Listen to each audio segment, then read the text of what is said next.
Hi అండి, అందరికీ నమస్కారం అండి. Welcome back to latest reports. AP రాష్ట్ర వ్యాప్తంగా మహిళలందరికీ కూడా అదిరిపోయే భారీ శుభవార్త అయితే వచ్చేస్తుందన్నమాట. మహిళల ఖాతాల్లోకి ఆడబిడ్డ నిధి పథకం ద్వారా 18,000 రూపాయలు జమ చేయడానికి దాదాపుగా ముహూర్తం ఖరారు చేసేసింది ఏపీలో కూటమి ప్రభుత్వం. అర్హులైన మహిళలందరికీ కూడా నెలకి 15,000 రూపాయలు చొప్పున సంవత్సరానికి 18,000 రూపాయలు జమ చేయాలని చెప్పేసి ఏపీ ప్రభుత్వం నిర్ణయం తీసుకుందండి. సూపర్ 6 పథకాల్లో అత్యంత ముఖ్యమైన పథకంగా ఉంది ఈ యొక్క ఆడబిడ్డ నిధి పథకం. సూపర్ 6లో దాదాపుగా అన్ని పథకాలను కూడా ప్రారంభించేసింది ఏపీలో కూటమి ప్రభుత్వం. అయితే ఆడబిడ్డ నిధి పథకాన్ని కొన్ని కారణాల వల్ల వాయిదాలు అయితే వేయవలసి వచ్చిందండి.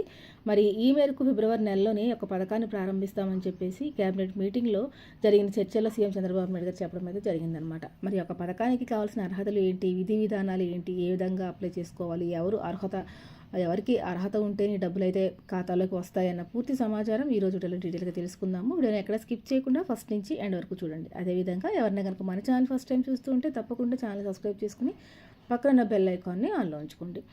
ఏపీలో కుటుంబ ప్రభుత్వం మేము అధికారంలోకి వస్తే కనుక సూపర్ 6 పథకాలను ప్రారంభిస్తామని చెప్పేసి ఎన్నికల మేనిఫెస్టోలో భాగంగా చెప్పడం జరిగిందండి. చెప్పినట్టుగానే ప్రతి పథకాన్ని కూడా ఎంతో ప్రతిష్టాత్మకంగా ముందుకు తీసుకువెళ్తూ ఉందన్నమాట. ప్రజలకు ఎన్నో రకాలుగా మేలు చేసే విధంగా ప్రభుత్వం అయితే ముందుకు వెళ్తూ ఉందండి. ఈ నేపథ్యంలో మహిళలకు, రైతులకు, అదేవిధంగా విద్యార్థులకు సంబంధించి పలు రకాల పథకాలను తీసుకొచ్చి ఎంతో ప్రతిష్టాత్మకంగా అమలు చేయడం కూడా జరిగిందనమాట. ఇక రాష్ట్ర వ్యాప్తంగా ఉన్న మహిళలందరూ కూడా 18 ఏళ్ళు దాటి 59 సంవత్సరాల లోపు ఉన్న ప్రతి మహిళ కూడా ఈ యొక్క ఆడబిడ్డ నిధి పథకం ఎప్పుడెప్పుడు ప్రారంభిస్తారా అని చెప్పేసి ఎదురు చూస్తూ ఉన్నారు. మరి జనవరి నెలలో సంక్రాంతి కానుకగా ఈ యొక్క పథకాన్ని ప్రారంభించాలని చెప్పి అనుకున్నా కానీ కొన్ని కారణాల వల్ల ఈ యొక్క పథకం అనేది వాయిదా పడిందనమాట.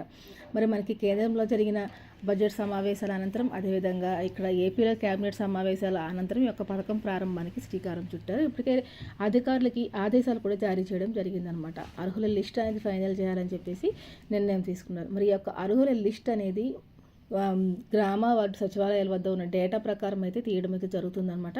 మరి ఏ విధంగా అయితే తల్లికి వందనం పథకానికి అర్హుల ఎంపిక ఏ విధంగా జరిగిందో అదేవిధంగా ఆడబిడ్డ నిధి పథకానికి సంబంధించిన అర్హుల ఎంపిక కూడా ఉంటుందన్నమాట. ఎలా అంటే సచివాలయాల దగ్గర ప్రతి గ్రామ వార్డు సచివాలయాల్లో ఆ గ్రామానికి సంబంధించినటువంటి వారందరి డేటా అనేది అక్కడ ఉంటుంది.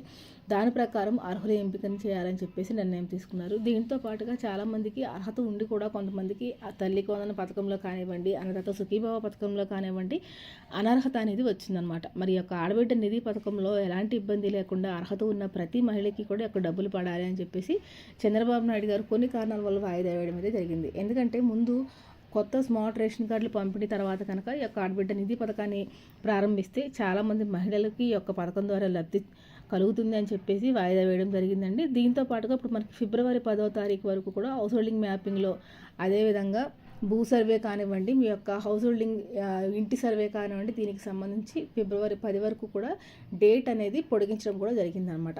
ఈ విధంగా మీరు సర్వే చేయించుకుంటే మీకు ఎలాంటి ఇబ్బంది లేకుండా ఆడబిడ్డ నిధి పథకంలో మీ యొక్క పేరు అనేది ఎంటర్ అవుతుంది. ఆంధ్రప్రదేశ్ ప్రభుత్వం కీలక అప్డేట్ కూడా జారీ చేయడం జరిగిందనమాట.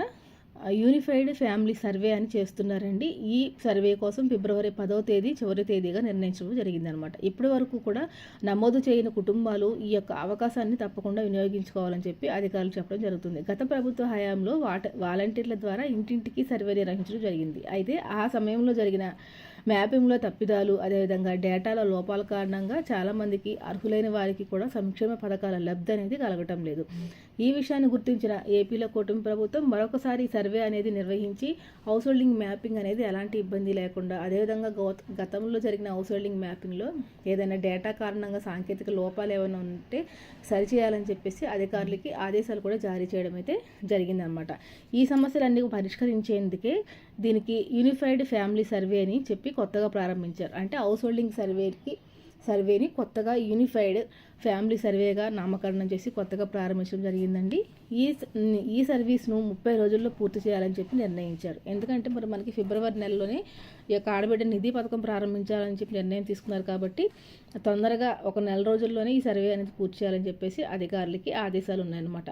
ఈ గడువు జనవరి 12 నుంచి ఆల్రెడీ స్టార్ట్ అయిందండి. ఈ యూనిఫైడ్ సర్వే సాంకేతిక సమస్యల కారణంగా ఇప్పుడు కొత్తగా గడువు అనేది ఫిబ్రవరి 10 వరకు కూడా పొడిగించడం జరిగింది.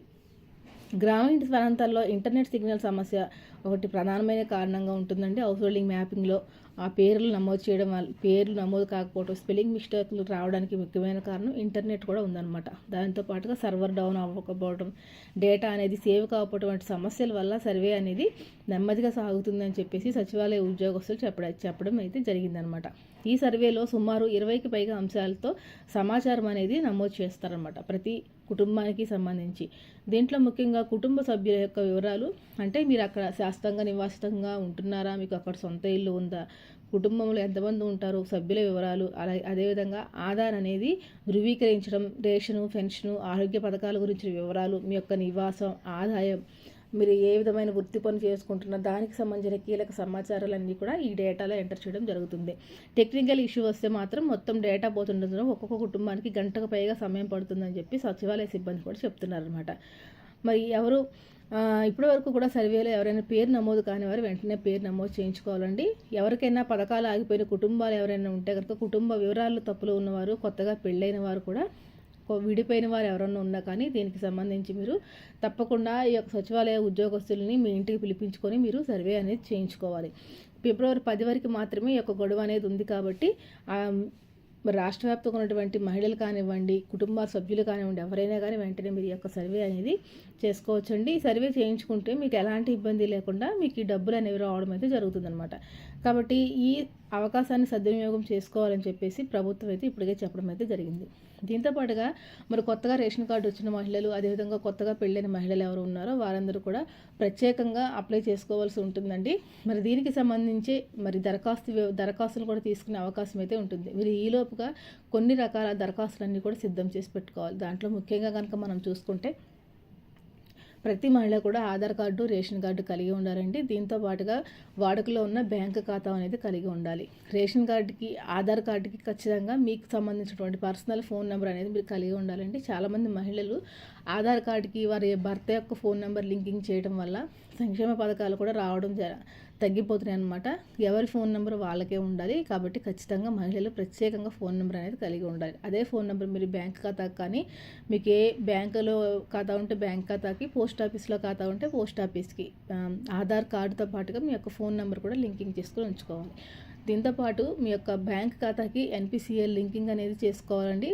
ఒక్కొక్కసారి సిస్టమ్స్లో ఫీడ్ చేసేటప్పుడు మీ యొక్క ఆధార్ నెంబర్ సరిగా ఎంటర్ కాకపోవటం, ఫోన్ నెంబర్ అనేది సరిగా ఎంటర్ కాకపోవటం, ఈ సాంకేతిక కారణాల వల్ల కూడా ప్రభుత్వానికి మీ డేటా అనేది సరిగా అక్కడ నిక్షిప్తమై ఉండని కారణం వల్ల ప్రభుత్వ పథకాలు అనేవి అందకుండా పోతున్నాయి. తల్లికి వందనం పథకంలో చాలామంది మహిళలు ఇదే విధంగా ఇబ్బంది పడ్డారండి. చాలామందికి ఇవి ఎంటర్ చేసేటప్పుడు మిస్టేక్స్ రావటం, ఆధార్ నెంబర్ ఎంటర్ చేసేటప్పుడు ఒక్కొక్క నెంబరు ఎంటర్ చేయకపోవడం, ఫీడ్ కాకపోవడం వల్ల చాలా అయితే ఇబ్బందులు అయితే పడ్డారనమాట. మరి ఆడబిడ్డ నిధి పథకంలో అలాంటి ఇబ్బందులు లేకుండా మహిళలందరూ కూడా ఎంతగానో మరి యొక్క పథకం ద్వారా లబ్ధి పొందాలి, ముందుగానే ఇవన్నీ చూసుకొని సిద్ధంగా ఉండాలని చెప్పేసి ఏపీ ప్రభుత్వం మరొకసారి స్పష్టం చేయడం జరిగిందనమాట. మరి ఫిబ్రవరి 13 వరకు యొక్క సర్వే అంతా పూర్తి అయిపోతే మరి మనకి ఫిబ్రవరి 15 తర్వాత ఆడబిడ్డ నిధి పథకం ప్రారంభించే అవకాశాలు ఉన్నాయని కూడా తెలుస్తుందన్నమాట. కాబట్టి ఏపీ రాష్ట్ర వ్యాప్తంగా ఎవరైతే మహిళలు ఉన్నారో, కొత్తగా పెళ్ళైన మహిళలు కానివ్వండి, 18 ఏళ్ళు దాటిన ప్రతి మహిళకి ఒక డబ్బులు వస్తాయి. చాలామందికి తల్లికి వందనం పథకం వచ్చిన వాళ్ళకి ఆడబిడ్డ నిధి వస్తుందా అని చెప్పేసి డౌట్ ఉంది. తల్లికి వందనం పథకం అనేది కేవలం విద్యార్థుల కోసం వచ్చింది కాబట్టి తల్లికి వందనం పథకం వచ్చిన మహిళలకు కూడా ఆడబిడ్డ నిధి పథకం వస్తుంది. అదేవిధంగా పెన్షన్ తీసుకునే వాళ్ళకి వస్తుందా అని చెప్పేసి అనుకుంటున్నారండి. పెన్షన్ తీసుకునే వాళ్ళకి కూడా వస్తుంది. వృద్ధాప్య పెన్షన్ తప్ప మిగిలిన ఏ పెన్షన్ తీసుకునే వారికైనా కానీ ఈ యొక్క ఆడబిడ్డ నిధి పథకం వస్తుంది. డ్వాక్రా మహిళలకి, ఇంకా ఆశా వర్కర్లు, ఇంకా పలు రకాల చిన్న చిన్న ఉద్యోగాలు చేసేవాళ్ళు ఉంటారు కదా, వాళ్ళందరికీ ఎవరికైతే 10,000 కన్నా జీతం తక్కువ ఉంటుందో అలాంటి వారందరికీ కూడా ఖచ్చితంగా ఈ యొక్క ఆడబిడ్డ నిధి పథకం ద్వారా డబ్బులు అనేవి వస్తాయన్నమాట. దీనికి మీరు చేయవలసిందల్లా ఇప్పుడు నేను చెప్పినట్టు సర్వే చేయించుకోండి.